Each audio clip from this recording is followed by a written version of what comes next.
Hey, Vinyl community, it's David. I'm back with a really quick first look and a really quick review of the new Morrissey album that came in the mail this morning. It's called Low in High School. And I knew this was coming from Amazon, but at the crack of 10 a.m. when all my local stores open up, I went out to do my normal look around, look at the new releases, and no local shops had it. So I wasn't too hopeful this was going to come today, and it did. When I got home from record shopping, this was sitting on my doorstep. So what I did, just to kind of speed this video along, I did crack the seal. I haven't really looked at it, but here it is. It's called Low in High School. And there's this for y'all. There's the front. And there's the back. My parents are a handful. First impressions of the vinyl. And by the way, I just want to say, first of all, for the purposes of a really quick review, I did stream this this morning twice when I was driving around town. So I have heard it twice all the way through. Although when you're driving around, you don't really absorb an album. But I did hear it twice enough to kind of give an unbiased opinion, as I'm not a Morrissey fanatic. So I really do think I can kind of give maybe an unbiased opinion of Morrissey's albums. Anyways, having said that, let's look at the album like I promised. So there, like I said, there's the album. I did take the album out and just for the sake of speed here, just to kind of, we can pop it out and have a look at the gatefold.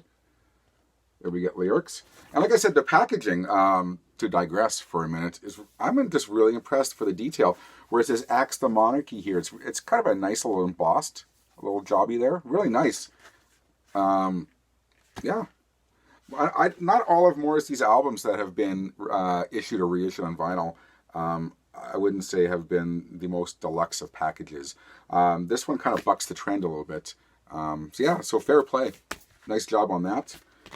Really quick look at the gatefold, or we did look at the gatefold, at the inner sleeve and the clear vinyl. So it's a die cut inner sleeve, as you can see the record there, but there's a really nice portrait of Morrissey there. And I'll try to crack open the vinyl. For those of you who don't like me touching my vinyl, you might want to skip or avert your eyes. So anyways, there's the clear vinyl. And what I didn't do is I didn't attempt to look at the run-out groove to see if he had scrawled anything meaningful into the run-out grooves. Which I should have done before I filmed here, as I was expecting something, and I don't really see anything. No. Anyways, clear vinyl.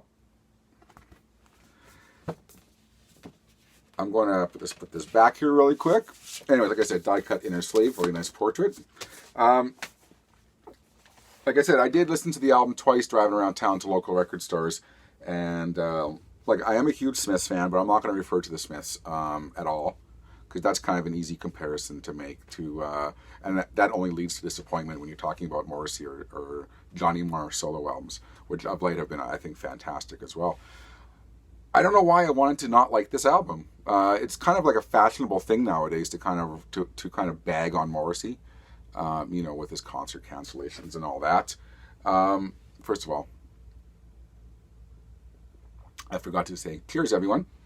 It is a fashionable thing. Maybe it's just with my friends. My Facebook feed, usually has a couple Morrissey haters. I'm not a hater. I'm not an obsessive lover of Morrissey. His solo albums, I think most of them are really good. There's some kind of duds in there, to me. This album, like I said, upon listening to it twice, I can't believe how much I liked it. The first song, "My Love, I'd Do Anything for You," it grabs you. It's a bit of a rocker, but all through the album, apart from a couple songs, he really incorporates a lot of kind of modern sounds to it. So he incorporates that, and it works really nice. I don't think Morrissey will ever go too left of center from Morrissey. Having said that, I think there's enough little interesting sounds and things he's incorporated into this album to make it really interesting.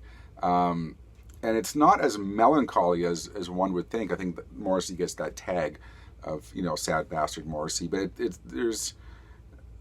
I didn't really get a lot of that. There's a lot of, there's some commentary involved, but it's not the depressive album that one might think if you're not a huge Morrissey fan. For me, this is maybe I'm jumping the gun on this. This sits really nicely alongside my favorite Morrissey album of the past 10 years, which is Years of Refusal. I thought that was a corker of an album. This one is right alongside that one, if not a little bit better. I'm going to have to kind of spin this a few more times, well, I'll spin the vinyl for the first time, but maybe listen to the album a few more times. One thing I neglected to mention, if you do get the vinyl, which I highly recommend, is you get a nice little download code. So I can download that onto my MP3 player. Yes, I said MP3 player. I'm still one of those guys. Although I do use streaming, but I still use my MP3 players because I'm old. Anyways, I just want to do a really quick first look at Morrissey's Low in High School and like my first impressions of it. I'm not going to go song by song by song. I'm sure you're more than capable of having a listen if Morrissey kind of interests you, and you can kind of deduce yourself song by song. As an album overall, I'm just really impressed, and I went in with not a lot of expectation, but when Morrissey, when he steps up to the plate, sometimes he hits a home run, and a lot of times he does. Sometimes he strikes out. This one, this is a home run. I gotta say that. Yeah, not much more to say about that. If this new album kind of interests you, but you're kind of like on the fence about it, have a listen. It's really well worth it. I'm going to end it here. This is your first look at Morrissey's Low in High School. Clear vinyl.